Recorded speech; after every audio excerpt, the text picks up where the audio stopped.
Graça e paz da parte de Deus, nosso Pai, e de nosso amado Senhor e Salvador Jesus Cristo, sejam derramadas abundantemente na minha vida, na sua vida, na vida de todos nós que estamos presentes aqui no culto desta noite. Culto de adoração da presença de Deus, culto de oração, culto de estudo da palavra de Deus, culto de comunhão, apesar de estarmos distantes, porém, uns dos outros, porém, conectados, através desta câmera. Muito obrigado pela sua presença, por nos deixar entrar aí na sua casa, para que juntos possamos ter comunhão na presença do Senhor, o Deus da nossa vida. Quero te convidar a um momento de oração e após a oração nós vamos adorar o nosso Deus com cânticos. Oremos. Bendito Senhor Deus, nosso Pai, nós lhe agradecemos de todo o nosso coração a semana de vida que o Senhor nos deu até este momento. Lhe agradecemos também a bênção de termos acesso à Tua presença por meio do Teu Filho, o Senhor Jesus Cristo, que é o novo e vivo caminho de acesso ao Pai. Lhe agradecemos a Tua presença e queremos Te adorar em espírito e em verdade. Que Tu, Senhor, possa ser propício à nossa adoração, ao culto que vamos lhe prestar a partir deste momento. E para isso lhe pedimos que o Teu Espírito Santo nos conduza em justiça, em santidade e em piedade cristã. Muito obrigado pelo privilégio de estarmos diante do Senhor e sabermos que Tu, que és o único Deus vivo, verdadeiro e santo, está diante de nós para receber a adoração e o louvor que preparamos só para o Senhor, pelo reconhecimento de que somente Tu és digno de receber a nossa adoração. Assim oramos pedindo a liderança do Teu Espírito para estes momentos, em nome de nosso Senhor e Salvador Jesus Cristo. Amém, Senhor. Amém. Vamos adorar a Deus com cânticos, e a equipe de música da igreja, o Ministério de Música e Culto, nos conduzirá neste momento. Adoremos ao nosso Deus. Teu reino será para sempre. Cantem ao eterno Deus, pois nada consegue se comparar. Cantem ao eterno Deus, seu reino será para sempre. Cantem ao eterno Deus, pois nada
nosso Senhor será para sempre. Será para sempre. Convém ao eterno Deus, pois nada consegue se comparar. Convém ao eterno Deus, e o reino será para sempre. Convém ao eterno Deus, pois nada consegue se comparar. Convém ao eterno Mais uma vez. Seu reino será para sempre. Convém ao eterno Deus, pois nada consegue se comparar. Convém ao eterno Deus, toda língua confessará. Tua grande glória, todo joelho se dobrará. Em louvor exaltado sempre será. E o teu reino jamais passará. Ó eterno Deus, toda língua confessará. Tua grande glória, todo joelho se dobrará. Em louvor exaltado sempre será. E o teu reino jamais passará. Ó eterno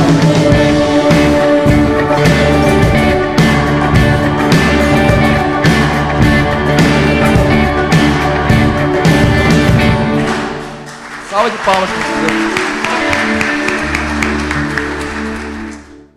Ok, voltamos. Agora vamos ler a palavra do Senhor.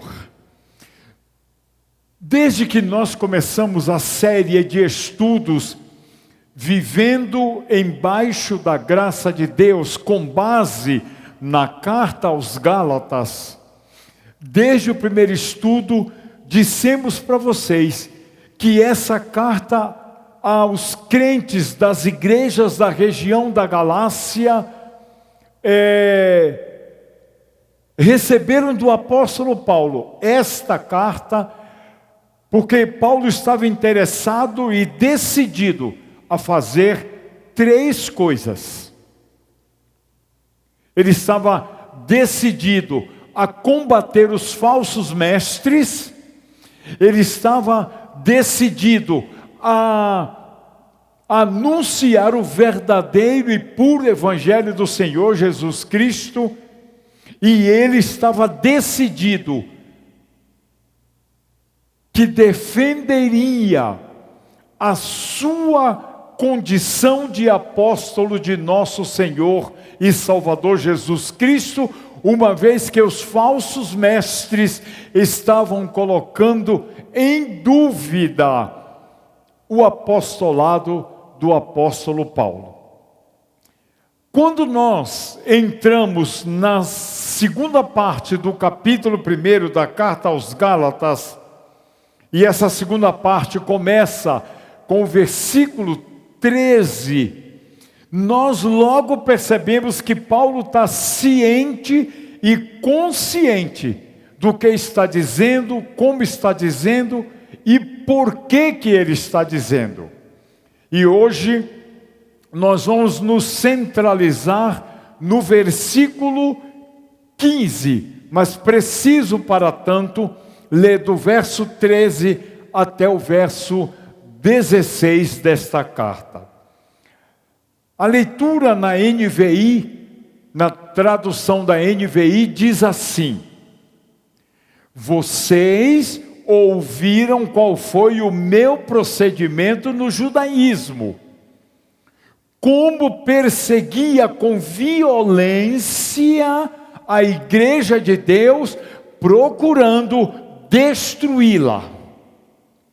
No judaísmo, eu superava a maioria dos judeus da minha idade e era extremamente zeloso das tradições dos meus pais, dos meus antepassados. Mas Deus me separou desde o ventre materno e me chamou por sua graça, quando lhe agradou revelar o seu Filho em mim, para que eu o anunciasse entre os gentios. Não consultei pessoa alguma.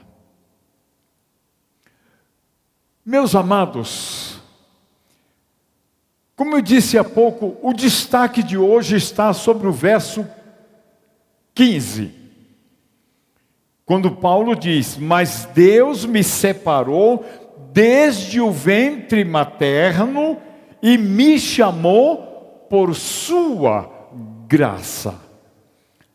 Este versículo 15, ele começa com a palavra porém, na tradução Revista e Atualizada. Mas aqui na NVI ele usa a palavra mas, que traduz uma das conjunções mais comuns no Novo Testamento. Enquanto a conjunção aditiva normalmente dá continuidade ao fluxo de uma frase na mesma direção, a conjunção adversativa, porém, ou mas, geralmente introduz um elemento que dificulta ou até mesmo inverte o fluxo da frase. A conjunção usada, no entanto, é uma adversativa suave. A conjunção mas. Quando consideramos o contexto desta frase do versículo 15, surpreende-nos o fato de Paulo não usar uma conjunção adversativa mais forte. Afinal, a transição de Gálatas 1, versos 13 e 14, que descreve o proceder de Paulo no judaísmo, a transição para os versos 15 e 16, que fala da sua conversão, revela não só uma mudança de vida embaixo da graça de Deus, mas também uma completa interrupção e reversão de um curso de ação. Ou seja, ele disse nos versos 13 e 14 que ele era perseguidor, injuriador e destruidor da igreja, mas... E aí, ele inverte a frase para falar uma coisa absolutamente contrária. É uma reversão de um curso de ação, de atitude de vida. Então, no versículo 15, que já lemos 2 vezes, Paulo prosseguiu comentando uma coisa que já estava predeterminada por Deus. Mas ele não sabia disso até se converter e ser chamado pela própria pessoa do Senhor Jesus Cristo. Quando na frase do verso 15 diz que ele me separou antes de eu nascer. Aqueles que estão mal entendidos no texto, pode achar que isso aqui é uma predestinação. Mas Paulo não sabia disso. Ele só passou a ter essa certeza a partir da sua conversão. E aí ele diz que Deus separou ele antes de ele nascer. Meus irmãos, meus queridos, essas palavras parecem ecoar quanto ao que Deus disse ao profeta Jeremias, quando ele chama Jeremias para ser um profeta, e Jeremias argumenta com Deus que ele ainda era uma criança para atender tamanho chamado com tanta responsabilidade. E lá no livro de Jeremias, capítulo 1, versículo 5, Deus diz assim: antes que eu te formasse no ventre materno, eu te conheci, e antes que saísse da madre, te consagrei, e te constituí profeta para as nações. O apóstolo Paulo certamente só tomou conhecimento de que a vida dele estava engajada no projeto de Deus, depois de ter sido transformado pela graça, depois de ter sido escolhido por Deus, após a visão de Cristo na estrada, quando ele, Paulo, se dirigia de Jerusalém para Damasco. Mais tarde em Damasco, quando Deus orientou ele que ele seria procurado por um discípulo chamado Ananias, isso está lá em Atos 9, verso 15, e ele questionou e Ananias questionou que Paulo era um homem violento e perseguidor. Olha só o que Deus disse para Ananias: vai, porque este é para mim um instrumento escolhido para levar o meu nome perante os gentios e reis, bem como perante os filhos de Israel. O temor de Ananias tinha certa razão,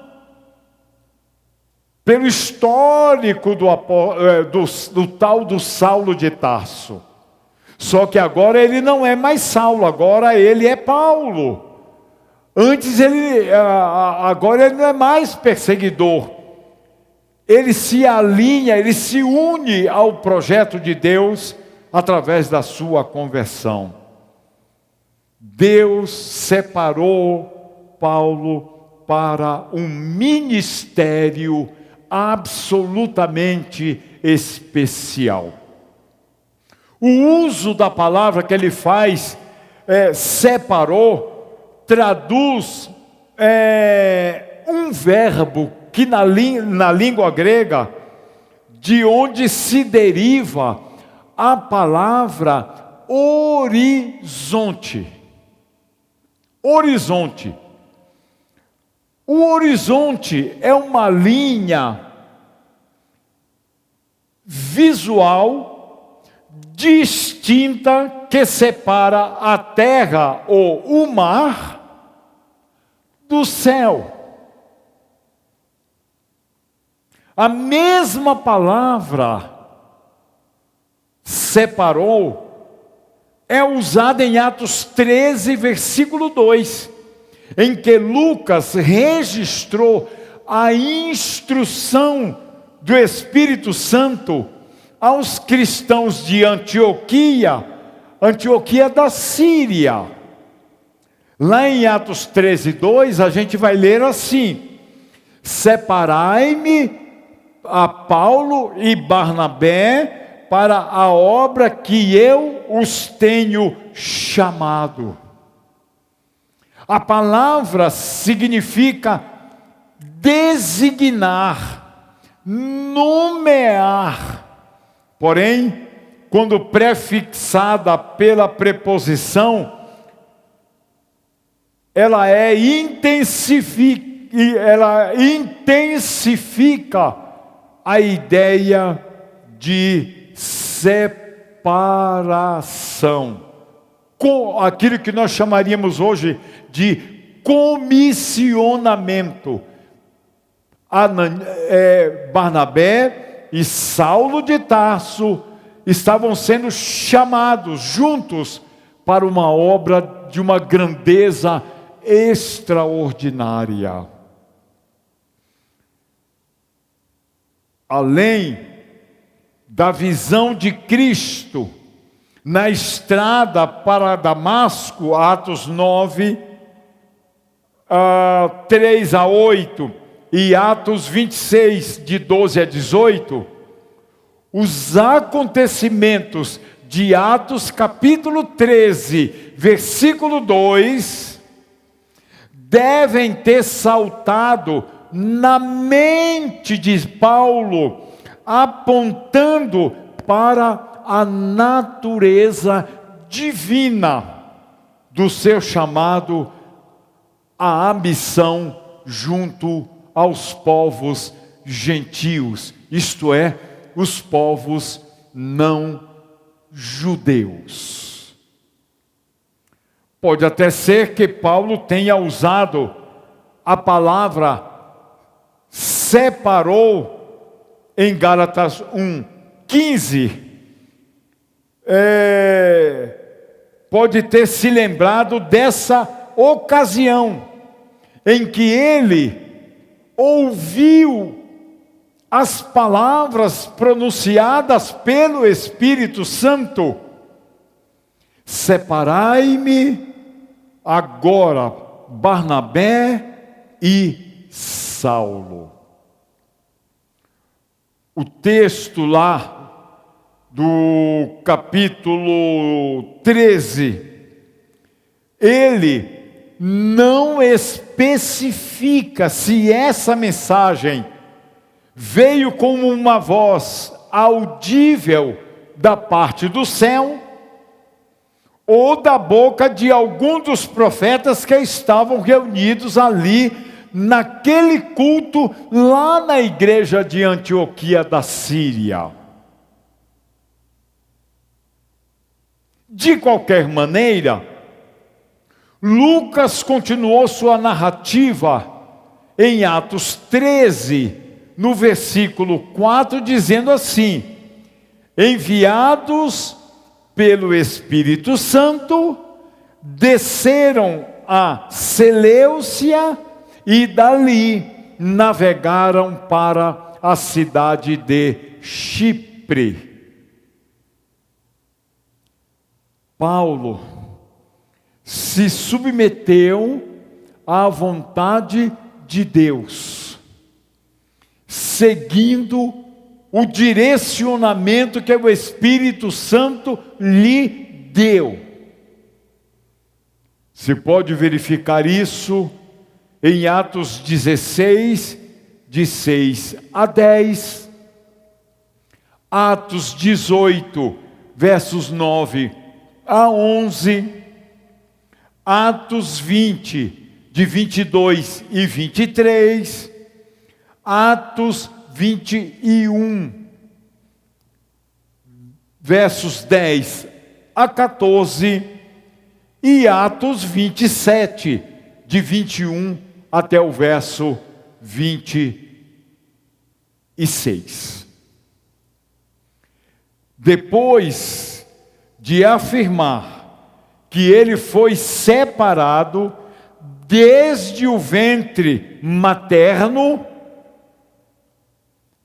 Paulo acrescentou que Deus o chamou pela sua graça.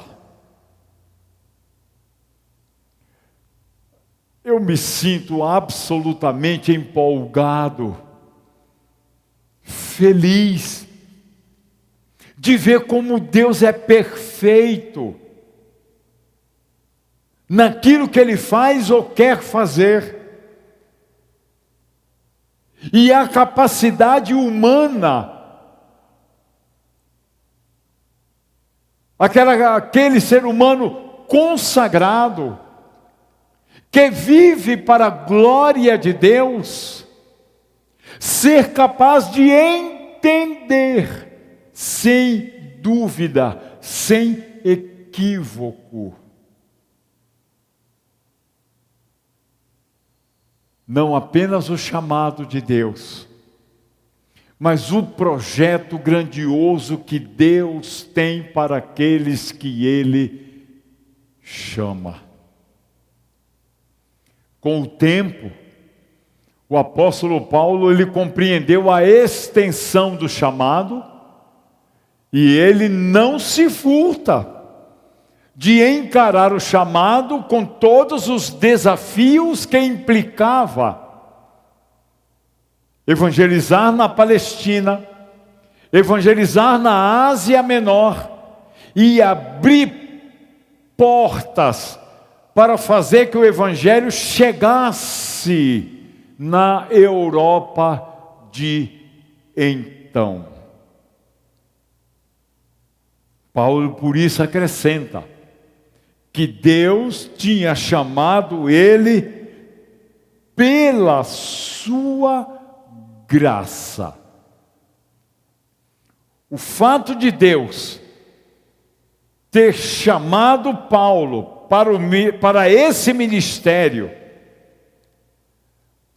parece gerar nele, agora apóstolo, uma constante admiração, uma medida quase inestimável da graça divina que orientava em tudo, com tudo e por tudo a vida deste homem inteiramente consagrado aos propósitos de Deus. Quem dera que todas as pessoas que dizem que Deus chamou pudesse com garra, com determinação, com coragem, com toda a força de vontade, dedicar-se ao chamado, não tendo nada que lhe embaraçasse, nada que lhe impedisse, nada, absolutamente nada. E foi assim na vida do apóstolo Paulo. Por isso que é bom nós lembrarmos a carta aos Romanos, capítulo 1, no versículo 5. Ele, o próprio Paulo, falou assim, de ter recebido graça e apostolado por amor do nome do Senhor, para a obediência por fé entre todos os gentios. Você deve estar lembrado, e lembrado muito bem, que na pregação do domingo passado, nós falamos que a fé bíblica e verdadeira, ela nos coloca na posição de obedientes. A obediência sustenta a fé, e a fé dinamiza a nossa obediência. O apóstolo Paulo tinha na sua vida, no seu caráter, depois que conheceu pessoalmente o Senhor Jesus Cristo, ele tinha essas duas coisas fortemente impregnadas em todos os aspectos da vida dele: a fé e a obediência. A obediência e a fé. Por isso que o dom da graça que Paulo recebeu foi o seu apostolado. O apostolado é um dom espiritual.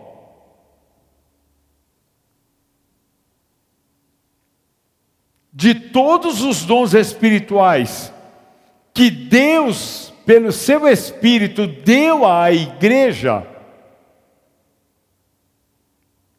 a igreja recém-nascida,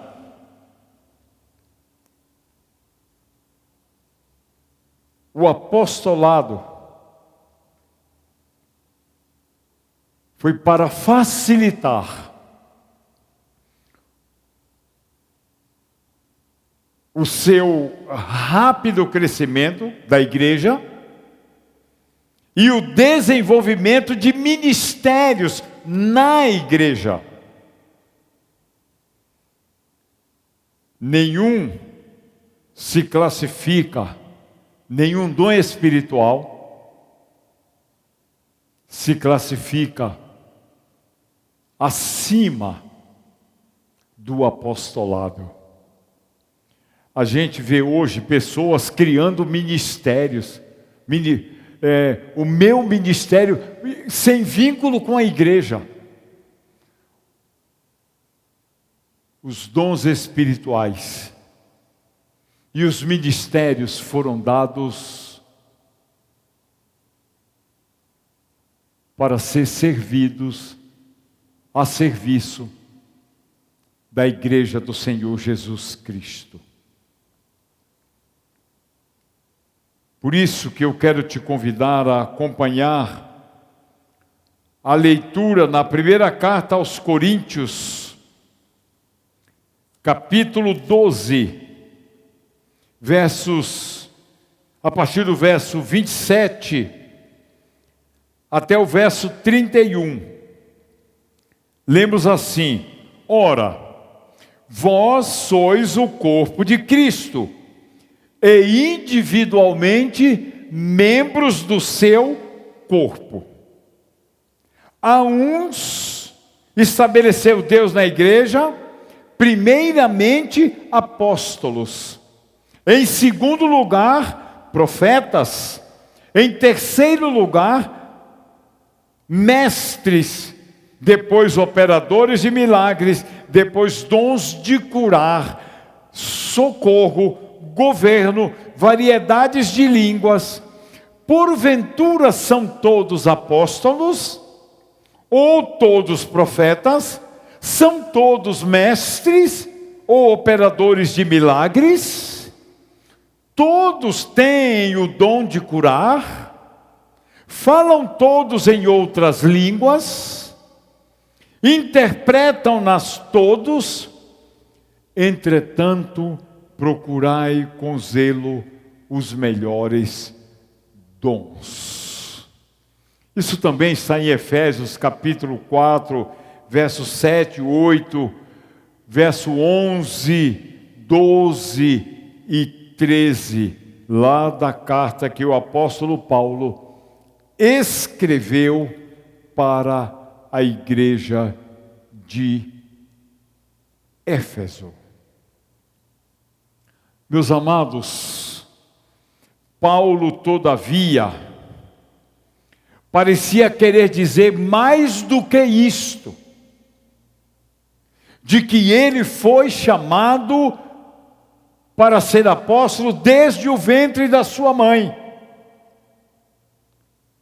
Parece que ele quer que nós entendamos isso de uma maneira mais larga, mais profunda.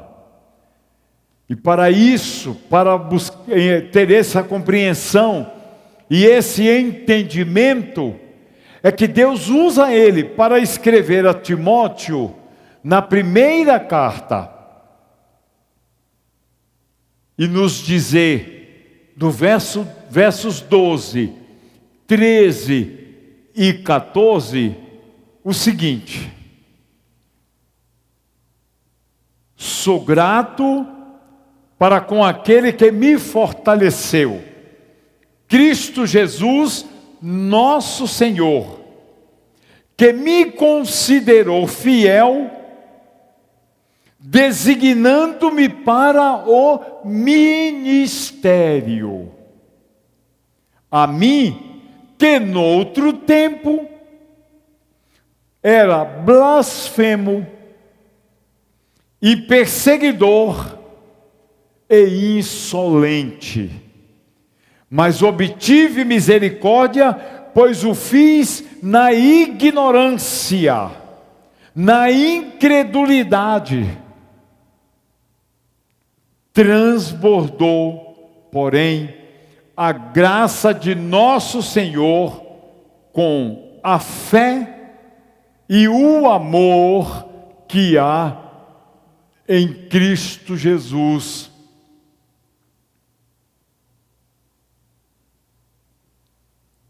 O Senhor aceitou Paulo para ser apóstolo, depois que Paulo perseguiu com tanta violência, com o objetivo de destruir mesmo a igreja de Jesus, a obra de Jesus. Ele vai dizer que Deus lhe concedeu a bênção da salvação, o dom da salvação. Isto é, graça em sua forma mais pura, in natura. Paulo experimentou a graça de Deus em um grau sem precedentes entre os homens. Essa graça não era somente um favor imerecido com poder para salvar.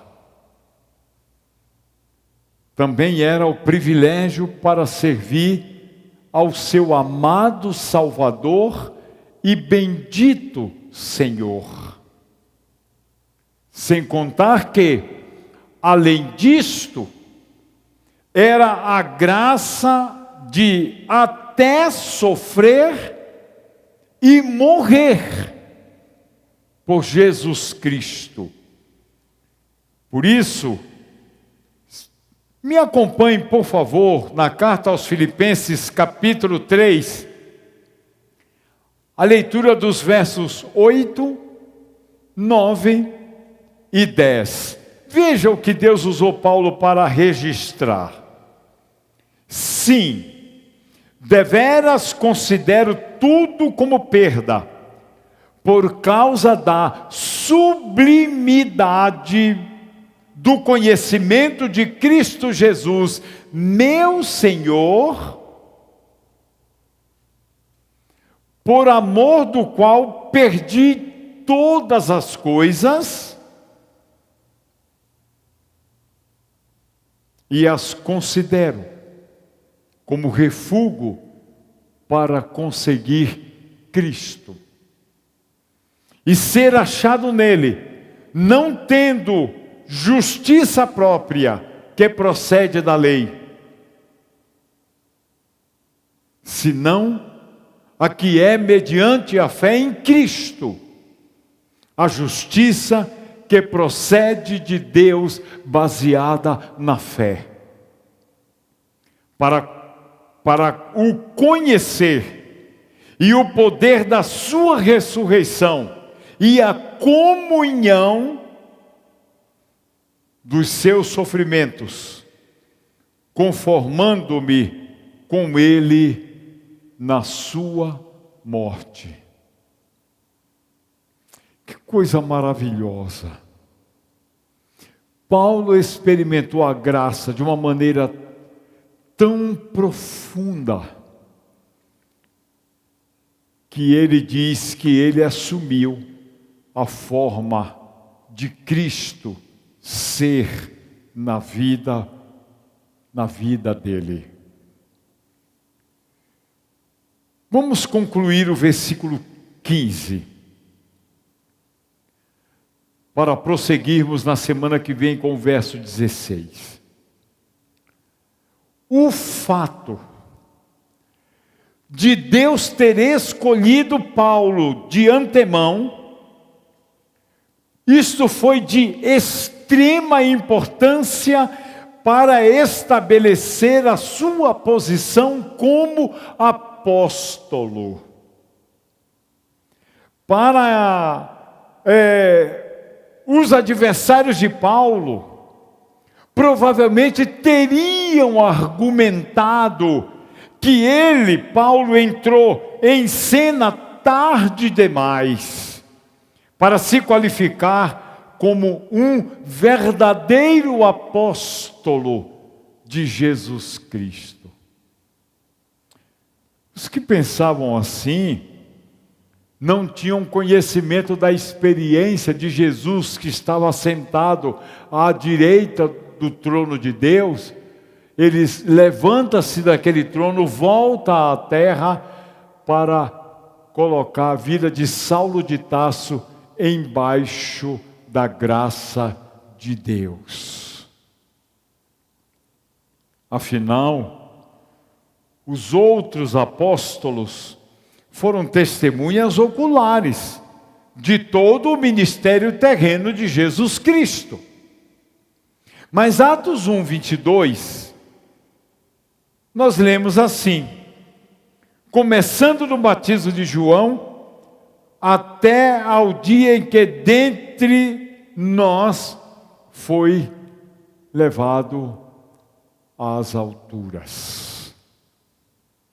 Registro de Lucas acerca de Jesus Cristo. Paulo não hesitou em admitir que Jesus apareceu para ele como um nascido fora do tempo. Isso está lá em 1 Carta aos Coríntios, capítulo 15, versículo 8. Ele diz que ele nasceu fora do tempo.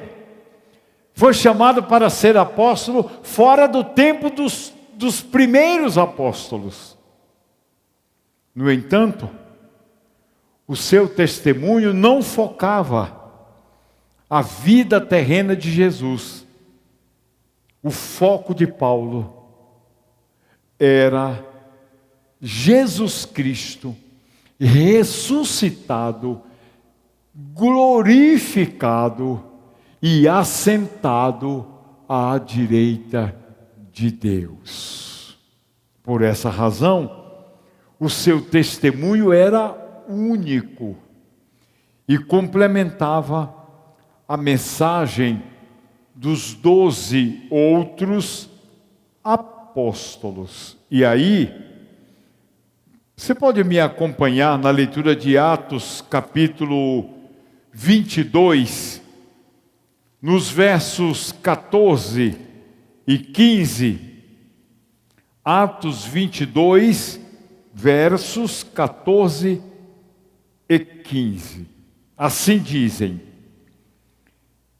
então disse ele: o Deus de nossos pais, de antemão, te escolheu para conheceres a sua vontade, veres o justo e ouvires a sua voz, a uma voz da sua própria boca, porque terás de ser sua testemunha diante de todos os homens, das coisas que tens visto e ouvido.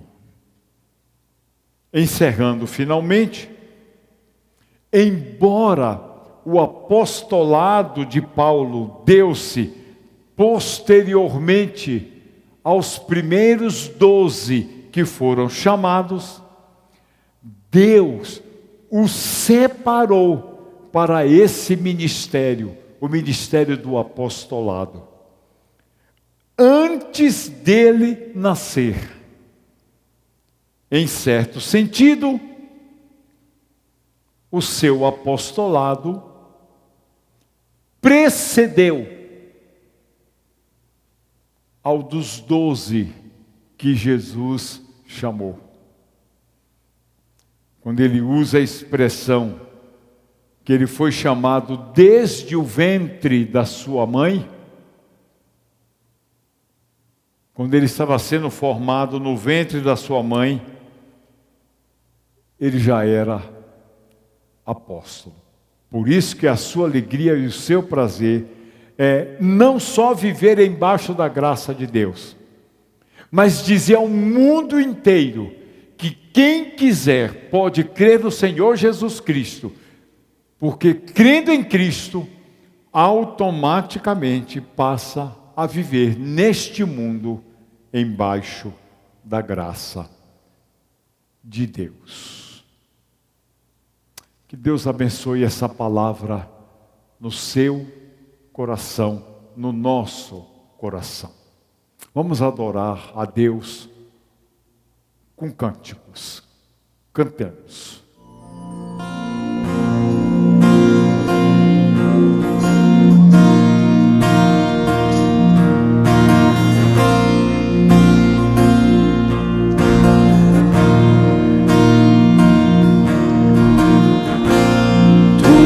Um Deus criado por nossas mãos, nem um Deus que é dependente de um homem mortal.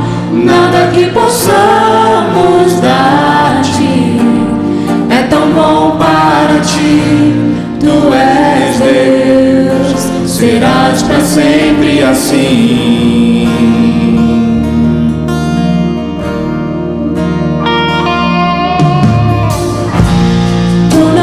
Deus criado por nossas mãos, nem um Deus que é dependente de um homem mortal. Nada que possamos dar-te é tão bom para ti. Tu és Deus, serás para sempre assim.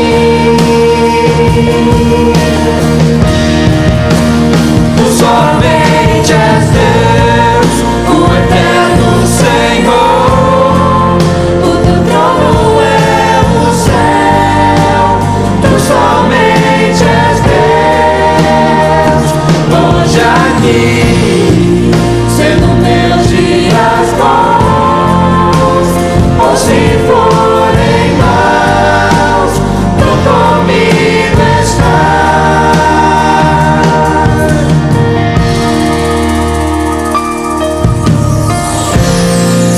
Teu poder eterno, ninguém detém. Ao teu nome seja a glória, a honra e poder. Tudo que possamos dar-te és digno de receber. Tu és Deus, e assim pra sempre há de ser.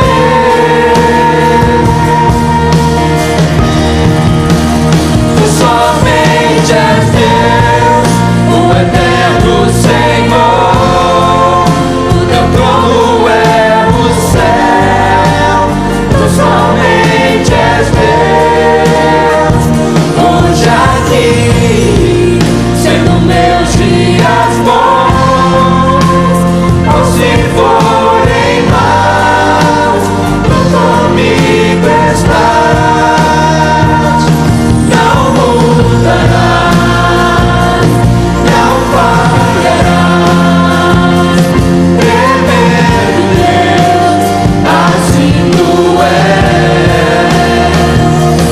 Não mudarás, não falharás.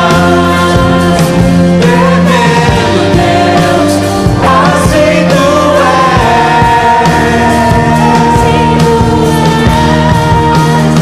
Somente és Deus, o eterno Senhor. O teu trono é o céu. Tu somente és Deus. Hoje aqui, sendo teus dias bons, ou se forem maus, tu comigo estás.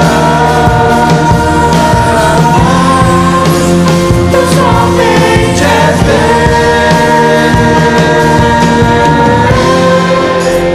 Tu somente és Deus.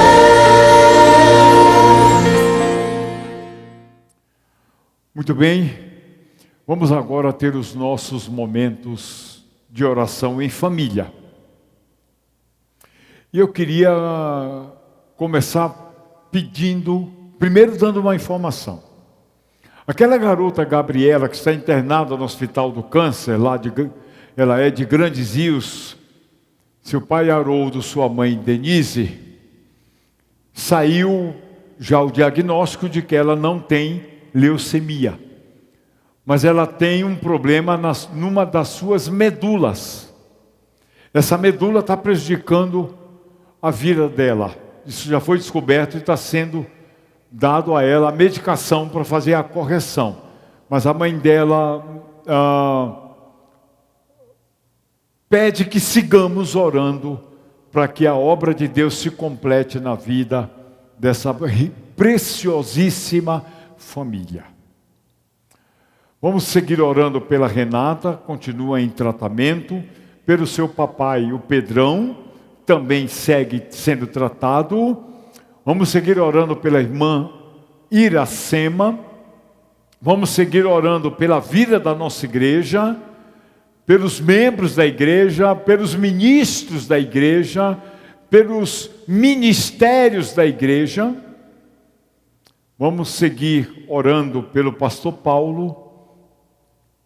Finalmente ele chegou na divisa do estado de Goiás e o estado da Bahia, já está no estado da Bahia, no sertão baiano, e ali começa efetivamente o desenvolvimento da proposta da Carreta do Sertão, que é a partir do sertão baiano, seguir por outros sertões em outros estados. Irmão Paulo, os missionários, as missionárias, os médicos, os assistentes sociais, enfim, toda a equipe que está a serviço do reino de Deus. Sigamos orando por eles nesse trabalho. Peço aos irmãos que estejamos orando por Grandes Rios, dia 27 de novembro, um sábado. Nós vamos convidar a igreja inteira. Vai ter uma grande, mas uma gigante concentração promovida pela igreja de Grandes Rios lá na cidade. E eles estão contando com a nossa igreja. Então nós vamos começar com os ministros, com a liderança, para que a igreja inteira invada a cidade de Grandes Rios para esta celebração. 27 é um sábado à noite. Então, a partir de agora, a gente está em campanha de viagem para Grandes Rios. Vamos orar por isso. Vamos seguir orando por Ibiporã, aluguel de um salão e um missionário para colocarmos na cidade. Vamos seguir orando por Cambará, por um missionário também para aquela cidade. Nós deveremos brevemente ter aqui a visita de todos os irmãos de Cambará. Aliás, ontem, no domingo passado, esteve no culto uma irmã de Cambará que mudou agora para Londrina. Estava no culto domingo passado. Vamos orar pelos irmãos de Cambará. No mais, você reúna com sua família, abra a oportunidade para compartilhamento de assuntos intercessórios. Reúna sua família e tenha um momento familiar de oração. Enquanto isso, eu vou me despedir de você, dizendo e estimulando você, fique na graça, a graça de Jesus Cristo. Fique na paz. Tenha um restante de noite abençoado. Bom descanso depois para você e para toda a sua família.